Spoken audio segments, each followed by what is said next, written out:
ശ്രീ പ്രശാന്ത്, 2026 ഇനി ഒരു വർഷം കൂടി ഉണ്ടല്ലേ, കൃത്യമായി പറഞ്ഞാൽ ഒന്നിൽ കൂടുതലുണ്ട് വർഷം. പക്ഷേ തെരഞ്ഞെടുപ്പിലേക്ക് കിടക്കണമെന്നുണ്ടെങ്കിൽ എനിക്കൊന്നു നിയമസഭാ തെരഞ്ഞെടുപ്പ് ഏപ്രിൽ മെയ് മാസത്തിലേ ഉള്ളൂ തെരഞ്ഞെടുപ്പ്. അപ്പോൾ ഏതാണ്ടൊരു 1.5 വർഷം അടുപ്പിച്ച് വരുന്നുണ്ട്. ഇനി 2029 ലോക്സഭാ തെരഞ്ഞെടുപ്പിനോടൊപ്പം മതി നിയമസഭാ തെരഞ്ഞെടുപ്പ്. എന്നുവെച്ചാൽ ഒരു ഒറ്റ രാജ്യം ഒരു തെരഞ്ഞെടുപ്പ് കൊണ്ടുവരുന്നുണ്ടല്ലോ. അപ്പോൾ കേരള നിയമസഭയുടെ കാലാവധിയും 29 വരെ നീട്ടിക്കൊടുത്താൽ പിണറായി വിജയന് ലോട്ടറി അടിക്കുമായിരിക്കും. കോൺഗ്രസ്സുകാർ ഇങ്ങനെ വെള്ളം അടുപ്പത്ത് വെച്ചിരിക്കുകയാണ്. അടുപ്പത്ത് വെച്ചിട്ട് ആ അടുപ്പിന് ചുറ്റിനും ഇരിക്കുന്നത് കുറേ പേരുണ്ടെന്നുള്ളതാണ് കേട്ടോ. ഇപ്പം നമ്മുടെ കെ മുരളീധരനും രംഗത്തുണ്ട്. ചിലരെ മാത്രമാണ് കഴിഞ്ഞ ദിവസങ്ങളിലൊക്കെ SNDP NSSും കൊണ്ടുവന്ന് നിർത്തിയത്. പിന്നെ VD സതീശന്, രമേശ് ചെന്നിത്തല, KC വേണുഗോപാൽ ഒക്കെ.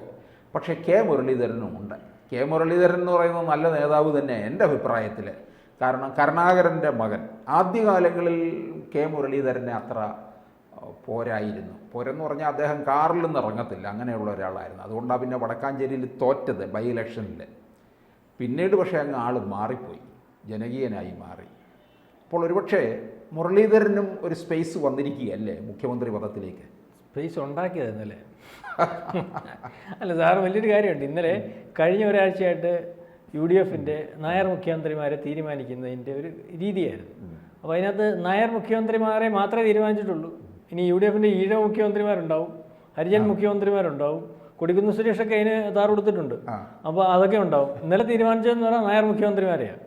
അപ്പം ആ നായർ മുഖ്യമന്ത്രിമാരെ തീരുമാനിച്ചപ്പോഴത് രമേശ് ചെന്നിത്തലയും VD സതീശനും പ്രധാനപ്പെട്ട ഈ ഇദ്ദേഹമോ KC വേണുപോലെ വന്നേ. മറ്റേ നമ്മളെ പഴയ ഡൽഹി നായർ എന്ന് വിളിച്ച് ആക്ഷേപിച്ച MP-യുടെ പേര് പോലും വിശ്വനായർ അത്ര അങ്ങോട്ട് പ്രസക്തമായിട്ട് വന്നിട്ടില്ല. തിരുവഞ്ചൂരിൻ്റെ പേര് വരെ അതിനകത്ത് വന്നപ്പോൾ നമ്മുടെ കെ മുരളീധരൻ്റെ പേര് വന്നില്ല. സാറ് ശ്രദ്ധിച്ചായിരുന്നു? മാധ്യമങ്ങൾ പോലും നിർബന്ധപൂർവം പറയാത്തതുപോലെയുള്ളൊരു സോക്കേട് അതിനകത്ത് കാണിച്ചായിട്ട് തോന്നില്ല. അല്ലെങ്കിൽ അങ്ങനത്തെ അല്ലെങ്കിൽ മാധ്യമങ്ങൾ എങ്ങനെയാലും പറയണ്ട. പക്ഷേ ഇന്നലെ പുള്ളി ഒരു കാര്യം കാണിച്ചു. ക്രിസ്മസ് ആയിട്ട് ഇന്നലെ അമൃത TV ഒരു ഇൻ്റർവ്യൂ അങ്ങ് വെച്ചു, പെണ്ണും പിള്ളയൊക്കെ വെച്ചിട്ട്, ഭാര്യയൊക്കെ വെച്ചിട്ട്. എന്നിട്ട് അവരെയൊക്കെ അങ്ങ് പറയിച്ചു, അദ്ദേഹത്തിന് മുഖ്യമന്ത്രി ആയാൽ എന്താ കുഴപ്പം, ക്രിസ്മസ് സന്ദേശം കൊടുക്കാൻ. ക്രിസ്മസ് സന്ദേശം അല്ല, ഈ അതിഥികളെ ഓട് ക്രിസ്മസിന് സംസാരിക്കുന്ന ഒരു ഈ TV-ക്കകത്തൊക്കെ നമ്മൾ കണ്ടിട്ടില്ലേ? സാധാരണ ക്രിസ്മസിന് ആ അതിഥികളെ തീരുമാനിക്കുകയും സംസാരിക്കുകയും ഒക്കെ ചെയ്യുന്ന ക്രിസ്ത്യൻ മുഖ്യമന്ത്രി അല്ലെങ്കിൽ MLA-മാര്, MP-മാര്, ആ വിഭാഗത്തിൽപ്പെട്ടവർക്കാണല്ലോ അതിനെപ്പറ്റി കൂടുതൽ പറയാനൊക്കെ സാധിക്കുന്നത്. ഇന്നലെ അമൃത TV-യിൽ പക്ഷേ കെ മുരളീധരനായിരുന്നു. കെ മുരളീധരൻ അവതാര 1-2 ചോദ്യങ്ങൾ ചോദിച്ചിട്ട് ആദ്യമേ തന്നെ ചോദിക്കുന്നു, അങ്ങക്ക് കേരളത്തിൻ്റെ മുഖ്യമന്ത്രി ആവുമെന്ന് ഞങ്ങൾ പ്രതീക്ഷിക്കുന്നല്ലോ, എന്തോ പറയുന്നു. അപ്പം ഞാനല്ലല്ലോ പറയേണ്ടത്, ഞാൻ അടുത്ത പ്രാവശ്യം മത്സരിക്കുന്നോ തീരുമാനിച്ചിട്ടില്ല. ആഗ്രഹമുണ്ട്. ആഗ്രഹമെന്നോ? അദ്ദേഹത്തിൻ്റെ ഏറ്റവും വലിയൊരു ആഗ്രഹമാണ് അത് വളരെ മുമ്പേ കണക്ക് കൂട്ടി രാഷ്ട്രീയത്തിൽ വരുന്ന അന്ന് തന്നെ രമേശ് ചെന്നിത്തല തീരുമാനിച്ചു ഇവൻ മുഖ്യമന്ത്രിയാവാൻ വരിക. അന്നേ പണി തുടങ്ങി. ആ പണിയുടെ ഭാഗമായിട്ടുണ്ടായതാണ് ഈ തിരുത്തൽവാദം. ആ തിരുത്തൽവാദത്തിൻ്റെ കൂടായിരുന്നു അന്ന് രമേശ് ഈ KC വേണുഗോപാല്, G കാർത്തികൻ, അറിയത്തില്ലേ?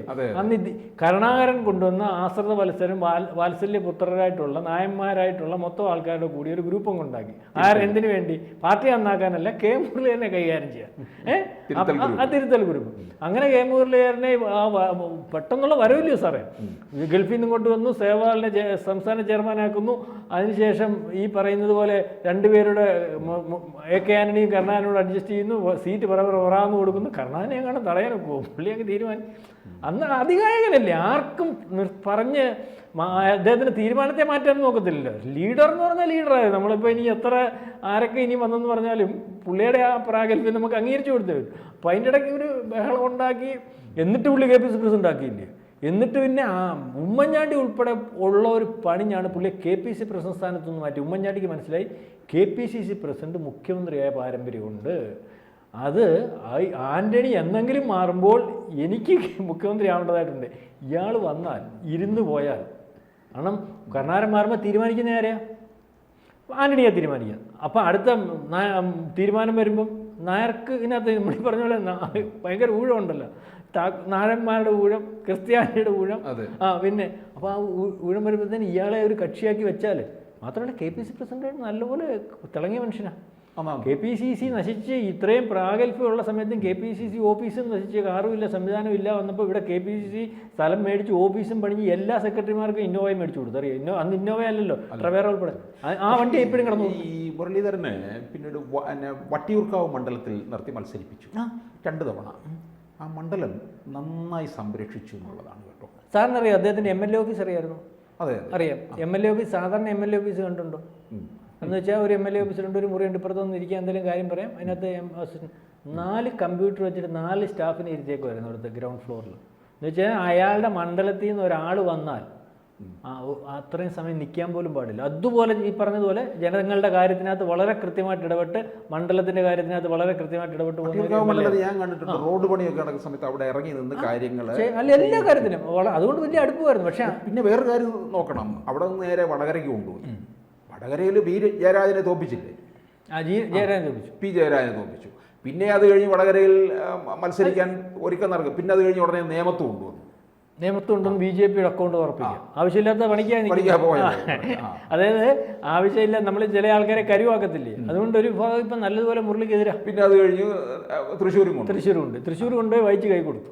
പറഞ്ഞില്ല. ഇനിയിപ്പോൾ ഉള്ള അവസ്ഥ എന്ന് പറഞ്ഞാൽ ഇപ്പം ഇന്നലെ പറഞ്ഞു വന്നത്, ഇന്നലെ അദ്ദേഹത്തെ അവതരിപ്പിച്ചു ഈ കാര്യങ്ങൾ. അപ്പം അദ്ദേഹത്തിന് പറയേണ്ട കാര്യം അമൃത TV കൂടെ, അമൃത ആയതുകൊണ്ട് റീച്ച് കുറവായതുകൊണ്ട് അത്രയും വന്നില്ല, പറയുന്ന കാര്യങ്ങളും പുള്ളിയും മുഖ്യമന്ത്രിക്ക് യോഗ്യനാണെന്നും പുള്ളിയുടെ പാരമ്പര്യവും ഒക്കെ ചോദിപ്പിച്ച്, അല്ലെങ്കിൽ അച്ഛൻ്റെ പാരമ്പര്യം ഇങ്ങനെ ഇതിനകത്ത് പുള്ളിയുടെ അഭിപ്രായമൊക്കെ പറഞ്ഞ് ഇന്നലെ വെച്ചിട്ടുണ്ട്. അതായത് UDF-നകത്ത് നായർ മുഖ്യമന്ത്രിമാരെ കഴിഞ്ഞ ദിവസം തീരുമാനിക്കുന്നതിൻ്റെ കൂട്ടത്തിൽ ഈ നായർ വരാത്തതുകൊണ്ട് പുള്ളി തന്നെത്താനെ റിസ്ക് എടുത്ത് ഇന്നലെ അവതരിച്ചിട്ടുണ്ട്. അതായത് നായർ മുഖ്യമന്ത്രിമാരുടെ തീരുമാനം ഏതാണ്ട് കോൺഗ്രസിൻ്റെ ആയിട്ടുണ്ട്. ഇനി ആദ്യം നമ്മൾ പറഞ്ഞതുപോലെ SNDP-യുടെ തീരുമാനം വരാനുണ്ട്.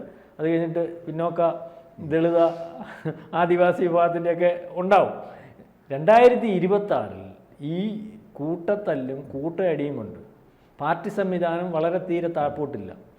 മനസ്സിലാവുന്നുണ്ട്. യൂത്ത് കോൺഗ്രസിൻ്റെ പിള്ളേർ, ഈ KSUവിൻ്റെ പിള്ളേരും ഒക്കെ ഉള്ളത് കൊണ്ട് അത്യാവശ്യം അവിടെ ഇവിടെയും ചില സമരങ്ങളും വിഷയങ്ങളും ഒക്കെ ഉണ്ടാക്കി, അല്ലെങ്കിൽ അതിനകത്ത് കഴിവുള്ള കുറേ ആൾക്കാരുണ്ട്, ശ്രദ്ധിക്കപ്പെടുന്നവർ കൈകാര്യം ചെയ്ത് നിൽക്കുന്ന ഒരു അവസ്ഥയുണ്ട്. അപ്പം ഈ പറഞ്ഞതുപോലെ ഇദ്ദേഹത്തിന് വേറെ ഓത്തം പറ്റിയിട്ടുണ്ട്, നമ്മൾ പറയാതിരിക്കാൻ നിവൃത്തിയില്ല. ഇദ്ദേഹത്തിന് രാജയോഗം ഇല്ലെന്നാ ഈ പണ്ട് മനോരമ അച്യുതാനന്ദനെ പറ്റി എഴുതിയവർ പറഞ്ഞു. കാരണം ഇവിടെ മന്ത്രിയായിട്ട് വന്നിട്ട് ജയിക്കാത്ത ഒരാളും കേരളത്തിലുണ്ടായിട്ടില്ല. ചരിത്രത്തിലാദ്യമായിട്ട് ആ മന്ത്രിയായിട്ട് ഇരുന്നിട്ട് മത്സരിച്ചിട്ട്, അതും അന്ന് പ്രാഗൽഭ്യം ഒന്നുമില്ലാത്ത മുരളി വലിയ പ്രാഗൽഭ്യത്തിൽ നിൽക്കുന്ന സമയത്ത് അറിയാമായിരുന്നില്ല. മുൻ വ്യവസായ മന്ത്രി അദ്ദേഹത്തിൻ്റെ ഇതിന് മുമ്പത്തെ പിണറായിയുടെ വ്യവസായ മന്ത്രിയായിട്ടിരുന്നേ അല്ലല്ല, ജയരാജനല്ല, മുസ്ലിം ഒരാളുണ്ടായിരുന്നല്ലോ, EP ജയരാജൻ. EP ജയരാജൻ 2ാമത്തെ മിനിസ്റ്റർ ഇല്ലേ സാറേ? EP ജയരാജൻ വന്നപ്പോൾ അദ്ദേഹത്തിന് വ്യവസായ വകുപ്പ് കൊടുത്തതേ ഉള്ളൂ.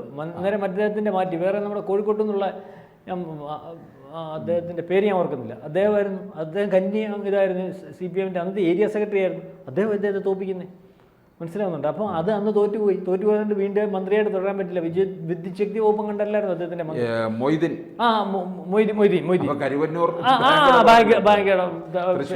തൃശ്ശൂർ ജില്ലയിലെ പിന്നെ മണ്ഡലം അവിടെ പിന്നെ CP ജോൺ ആയിരുന്നു തോന്നുന്നു അദ്ദേഹത്തിനെതിരെ മത്സരിച്ചത് മുമ്പ്, നേരത്തെ അതിന് മുമ്പ്. അപ്പം അദ്ദേഹം തോപ്പിച്ചു പറഞ്ഞു, മനസ്സിലായില്ല. അപ്പോൾ ആ ഒരു യോഗം ഈ മനോരമ പണ്ട് അച്യുതാനന്ദൻ്റെ കാര്യത്തിൽ പറഞ്ഞു. അച്യുതാനന്ദൻ്റെ കാര്യത്തിൽ മനോരമ എഴുതിയത് ശരിയായില്ല. അച്യുതാനന്ദൻ്റെ കാര്യത്തിൽ അന്ന് ഈ അച്യുതാനന്ദൻ ജയിക്കുമ്പം പാർട്ടി തോക്കും, പാർട്ടി ജയിക്കുമ്പോൾ അച്യുതാനന്ദൻ തോക്കും. അത് അച്യുതാനന്ദൻ കൈകാര്യം ചെയ്യുന്നതായിരുന്നുള്ള കാര്യം അറിയത്തില്ല. അവസാനം മനോരമ എഴുതി VS അച്യുതാനന്ദന് ഈ ഇതുപോലെ യോഗമില്ല, മുഖ്യമന്ത്രി ആവാനുള്ള യോഗമില്ല, ഏതാണ്ട് പേരൊക്കെ പറഞ്ഞിട്ട് പുള്ളിയുടെ ജാതകം പരിശോധിച്ചു. പാർട്ടി സംവിധാനങ്ങളും ബാക്കി ഇതുപോലൊക്കെ കാര്യങ്ങളിലൊക്കെ ഇരിക്കാനേ യോഗമുള്ളൂ. അതുകൊണ്ട് പാർട്ടി ജയിക്കുമ്പോൾ അദ്ദേഹം ജയിക്കത്തില്ല, ഇങ്ങനെ പാർട്ടി ജയിക്കുമ്പോൾ പുള്ളി തോക്കും, പുള്ളി ജയിക്കുമ്പോൾ പാർട്ടി തോക്കും. അവസാനം VS തീരുമാനിച്ചില്ല. നമ്മൾ ഈ സ്വാമി വിവേകാനന്ദൻ പറഞ്ഞിട്ടില്ലേ, നിങ്ങൾ എന്ത് തീരുമാനിക്കുന്നതായിത്തീരുന്നു. VS തീരുമാനിച്ച് എനിക്ക് കേരളത്തിൻ്റെ മുഖ്യമന്ത്രിയായി ഞാൻ മാറത്തുള്ളൂ. അതുകൊണ്ട് പുള്ളി 54 വയസ്സിൽ മുഖ്യമന്ത്രിയായി. ഒരു വട്ടം ആയിട്ടുള്ളെങ്കിലും അദ്ദേഹമായി. അതുപോലെ ഇദ്ദേഹം ഇന്നലെ തൊട്ട് തീരുമാനിച്ചിട്ടുണ്ട്. ഇന്നലെ തൊട്ടല്ല, രാഷ്ട്രീയത്തിൽ ഇറങ്ങി അന്നോട്ടേ തീരുമാനിച്ചിട്ടുണ്ട്. ഇന്നലെ അദ്ദേഹത്തെ മാറ്റാൻ തീരുമാനിച്ചപ്പോൾ പുള്ളി വീണ്ടും തീരുമാനിച്ചിറങ്ങിയിട്ടുണ്ട്. എവിടെ നിൽക്കുമെന്നോ എവിടെ നിന്ന് ജയിക്കുമെന്നോ ഏത് സീറ്റ് കൊടുക്കുമെന്നോ എന്നതിനെ പറ്റിയൊന്നും അറിയത്തില്ല. ഏതായാലും ഇത് എല്ലാം കണ്ടുകൊണ്ട് മേളിലൊരുത്താൻ ഇരിപ്പുണ്ട്, കേന്ദ്രത്തിൽ ഒരാൾ ഇരിപ്പുണ്ട്. പുള്ളി ഇതൊക്കെ ഒരു തീരുമാനമാക്കി വരും. KC വേണുപോലെ മനസ്സിലാവുന്നുണ്ട്. അപ്പോൾ ഇദ്ദേഹത്തിനെ ഒതുക്കുന്നതിൻ്റെ കാര്യത്തിൽ അദ്ദേഹത്തിനൊരു കൈ ഉണ്ടായിരുന്നു. അത് സാറ് ശ്രദ്ധിച്ചില്ലായിരുന്നു. ഈ പ്രാവശ്യം ആലപ്പുഴ മത്സരിക്കുന്നതിന് വേണ്ടി പുള്ളി സീറ്റ് തയ്യാറാക്കിയതിൻ്റെ കാര്യം രണ്ടുപേരെ ഒതുക്കി. കാരണം കേരളത്തിലെ അതിവിദഗ്ധമായിട്ട് രണ്ടുപേരെ അദ്ദേഹം ഒതുക്കി. ഒന്ന് നമ്മുടെ ഈ പറയുന്ന രാഹുൽ മാങ്കൂട്ടത്തിന് മുമ്പെടുത്ത് MLA ആയിട്ടിരുന്ന ഷാഫി പറമ്പിലിനെ അവിടുന്ന് പറിക്കണം. ഷാഫി അവിടെ നിന്നാൽ അടുത്ത പ്രാവശ്യം ഈ പറയുന്ന UDF അധികാരത്തിൽ വരുവാണെങ്കിൽ ആദ്യത്തെ മുഖ്യമന്ത്രി മുസ്ലിമിൻ്റെ പരിഗണനയും യുവാവിൻ്റെ പരിഗണനയും വെച്ചിട്ട് ആദ്യത്തെ മന്ത്രിയായിട്ട് വരുന്ന ഒരു പയ്യനായിരുന്നു. ഈ ഇലക്ഷൻ വന്നപ്പോൾ KC വേണുഗോപാലിന് മത്സരിക്കണം. KC വേണുഗോപാലിന് മത്സരിക്കണമെങ്കിൽ എന്ത് വേണം? മുസ്ലിം പ്രാതിനിധ്യം കറക്റ്റ് ചെയ്യണം. അപ്പോൾ ഷാനിമോൾ ഉസ്മാനെ എങ്ങോട്ട് മാറ്റണം? ഷാനിമോൾ ഉസ്മാനെ മത്സരിപ്പിക്കാൻ പറ്റത്തില്ലല്ലോ, KCക്ക് അവിടെ മത്സരിക്കും. ഷാനിമോൾ ഉസ്മാന് പകരം ആ മുസ്ലിം പ്രാതിനിധ്യം പരിഗണിക്കണേ എന്ത് ചെയ്യണം? മുസ്ലിമിന് സീറ്റ് കൊടുക്കും. അപ്പം നോക്കിയപ്പോൾ തൃശ്ശൂർ പ്രതാപന് നേരത്തെ പറഞ്ഞ എനിക്ക് അയാൾക്കും ഈ മോഹം MLA ആവാനാണ്. കാരണം അടുത്ത പ്രാവശ്യം ഇതെല്ലാവരുടെയും കരുതൽ 2026 UDF അധികാരത്തിൽ വരുമെന്നുള്ളതാണ്. അപ്പോൾ അവിടെ ഒന്നാമത്തെ കാര്യം പുള്ളിക്ക് ഈ ജനങ്ങളുടെയൊക്കെ ബന്ധവും കുറഞ്ഞു, പ്രശ്നങ്ങളുമായി മാറി നിൽക്കാൻ തീരുമാനിച്ചിട്ടുണ്ടാണ്. അന്നേരം അവിടുന്ന് ഈ പ്രതാപന് അങ്ങനത്തെ ഒരു കാര്യം പറഞ്ഞിട്ടുണ്ടായിരുന്നു. അപ്പം ആ സീറ്റ് പ്രതാപനെ മാറ്റി തീരുമാനിക്കും, മുരളി ഇങ്ങോട്ട് കൊണ്ടുവന്നു. മുരളി അവിടുന്ന് പറിച്ചിട്ട് ഇദ്ദേഹത്തെ അങ്ങോട്ട് കൊടുക്കും, അങ്ങോട്ട് വിടും. അപ്പം അവിടെ അങ്ങനെയാണ് ഈ ഇക്വേഷൻ ഉണ്ടാക്കുന്നത്. അത് വളരെ കൃത്യമായിട്ട് മുരളീധരനെ തൃശ്ശൂർ കൊണ്ടിട്ട് തോപ്പിക്കാമെന്നുള്ള കാര്യം KC വേണമെന്ന് പച്ചയ്ക്കറിയാം. കാരണം അവർക്ക് ഭയങ്കര ഒരു ദോഷമുണ്ട് ഈ ന്യായമൊക്കെ പറയുമ്പോൾ. അവരുടെ വീട്ടിൽ അച്ഛൻ ഉൾപ്പെടെ അവിടെ തോറ്റിട്ടുണ്ട്, അറിയോ? കർണാടക തോറ്റുണ്ട്, സാറിനറിയാം. അവിടെ ആ ജില്ലയിൽ അവർ ജയിക്കത്തില്ല. അങ്ങനെയാണ് തൃശ്ശൂർ, അങ്ങനെ ആർക്കും പിടി അങ്ങനെ പെട്ടെന്ന് രാശി കർണാടൻ്റെ ഫാമിലിക്ക് കർണാടന് പോലും രാശിയില്ലാത്ത ആളെ മറ്റിടത്തൊക്കെ ജയിക്കുന്നത്. കർണാടനെ പോലും തോപ്പിച്ചിട്ടുള്ള പ്രദേശമാണ് തൃശ്ശൂർ. അത് പിറ്റേ ദിവസം മനോരമ തോറ്റ ഒരു ഫോട്ടോ കർണാടക കൊടുത്തു കഴിഞ്ഞു. എന്നിട്ട് അതിനെപ്പറ്റി ആൾക്കാർ തന്നെ പറഞ്ഞു, അയ്യോ പാവം ലീഡർ എന്നൊക്കെ ആൾക്കാർ പറയുന്നുണ്ടായിരുന്നു. അത് അന്ന് മനോരമ വായിച്ച വായ്പാണ്. അത് അതിൻ്റെ പുറകെ ഒരു ചരിത്രമുണ്ട്. അതിൻ്റെ പുറകെ ചരിത്രം ഇദ്ദേഹം വ്യവസായ വകുപ്പ് മന്ത്രിയായിട്ടിരുന്ന സമയത്ത് മനോരമയുടെ ഒരു സാമ്പത്തിക ഇടപാട്, അന്നത്തെ കാലത്ത് ഏതാണ്ട് ഒരു 400 കോടി രൂപയുടെ ഒരു സാമ്പത്തിക ഇടപാടുണ്ട്. പുള്ളി അത് പരിഗണിച്ചില്ല. അതിൻ്റെ പണി മനോരമ കൃത്യമായിട്ട് തൃശ്ശൂർ ഞാൻ കൊടുത്തു. വ്യവസായ വകുപ്പ് മന്ത്രിയായിട്ടിരുന്നാലേ കേന്ദ്രം അറിയത്തില്ലേ, ഇടയ്ക്ക് വെച്ച് കർണാടകത്തിലെ നവാബ് ഒരുപാട് എന്തുമായാലും മുരളീധരൻ അവതരിച്ചിട്ടുണ്ട്. ഇനി ആര് മുഖ്യമന്ത്രിയാവുമെന്നൊക്കെ 2026 അറിയാം. UDF അധികാരത്തിൽ വന്നാലേ ആർക്കായാലും മുഖ്യമന്ത്രിയാവാൻ സാധിക്കത്തുള്ളൂ. രണ്ടാമത് മുരളീധരൻ്റെ കാര്യത്തിൽ ജയിച്ചാൽ മാത്രമേ MLA ആയാൽ മാത്രമേ മന്ത്രിയായാലും മുഖ്യമന്ത്രിയാവാനും സാധിക്കത്തുള്ളൂ.